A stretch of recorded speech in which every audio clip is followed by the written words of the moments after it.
Karolina here from Body Physiotherapy and Pilates, and today I just wanted to chat to you about some basics of Pilates.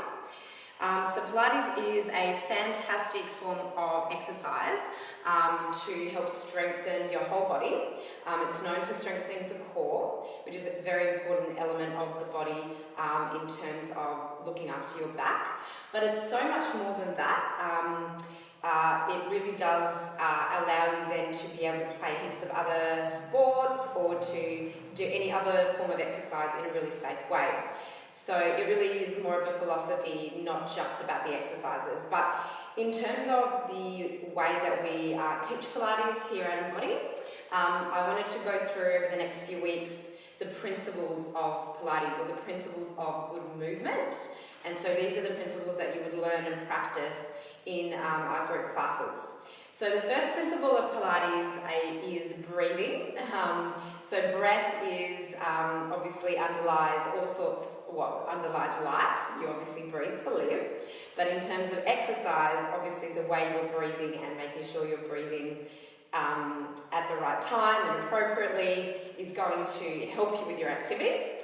So in terms of what we, teach with regards to breathing in Pilates, well, the first thing is that you are breathing, that you're not holding your breath. So we find that people that hold their breath tend to be people that will what we call brace their muscles or grip and hold their muscles really tight, which then results in pain and problems and injury. So in Pilates particularly, and really in all exercise, you should be breathing normally. So what is normal breath? You can assess it yourself by taking a seat, or you can do it in standing if you like.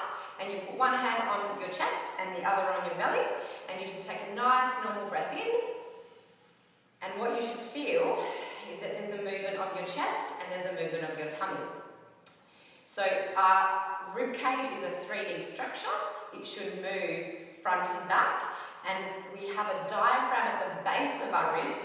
That's our main breathing muscle. So when we breathe in, the diaphragm lowers down inside our abdomen in order for the air to come in. So that's why we feel our belly lifting a little bit as well.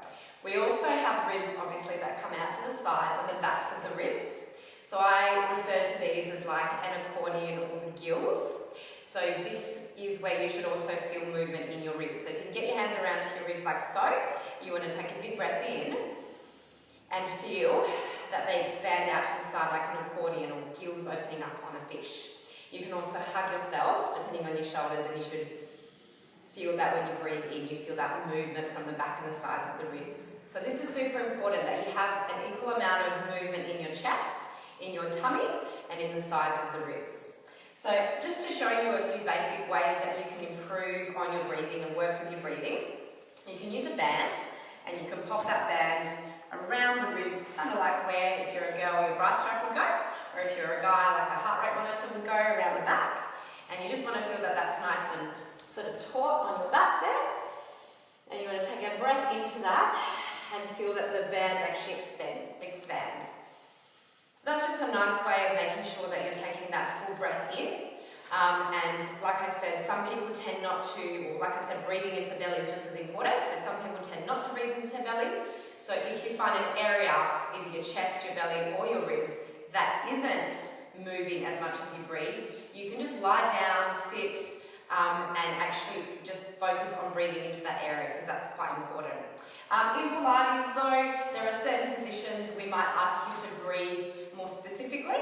So for example, I'll show you a stretch called the mermaid stretch on the reformer. So you can do this in a seated position on the reformer like so, where you lift your arm up, you bend sideways and you push away, which is a lovely stretch for the side of the body. But it also opens up the side of my ribs and really gives me that opportunity to breathe into the sides of my ribs and open up the side of my rib cage. So if I'm someone that is quite tight in the sort of shoulder area, thoracic area, I breathe quite shallow, I have a lot of tension in my neck, these are the people that really do need to do Pilates, because just purely from the movement that we're doing and the breath pattern that we teach, you're going to start getting more movement and mobility through the ribs. For example, if you're going to be doing some abdominal work, which is fantastic on the reformer, you will be in a contracted position, so your head and shoulders are lifted up. Now here, the tummy is contracted, so you don't really have a lot of, I guess, leeway to breathe into your tummy. So you've actually got to breathe into the back and the sides of your ribs. And so that's what we find. Hi. My lovely new massage therapist has just walked in. Emily, do you want to come say hello? Sure. We're on live. This is Emily, a new massage therapist. Anyway, so as you saw, I was in my abdominal contraction there. My abdominal muscles were contracted, which means I wasn't belly breathing in that particular movement. I was breathing into the backs and the sides of the ribs. That actually made that abdominal exercise easier. It actually helped me to hold that position. I didn't have any tension in my neck, and I really felt my abs, which is what you want. So number one principle, breathing. In all movement, but particularly in Pilates, we teach you how and where to breathe during particular postures and movements to facilitate that movement, to help muscles activate, and to basically strengthen your muscles evenly and in a balanced way. So next week I'm going to talk to you about the next really important principle, which is the neutral spine. Okay, and that's going to be all part of learning about and understanding what this concept of the core is, particularly, the muscles around the abdomen, which is commonly what it's known, but it's so much more than that, and it's a lot more than you think. So I'm going to show you how you can find your neutral and how to apply that in Pilates and in other sort of functional movement, like maybe running, walking, a lot of other sports I can mention as well. So anyway, guys, that's me done for today. I hope you have a lovely week, and I'll see you next week.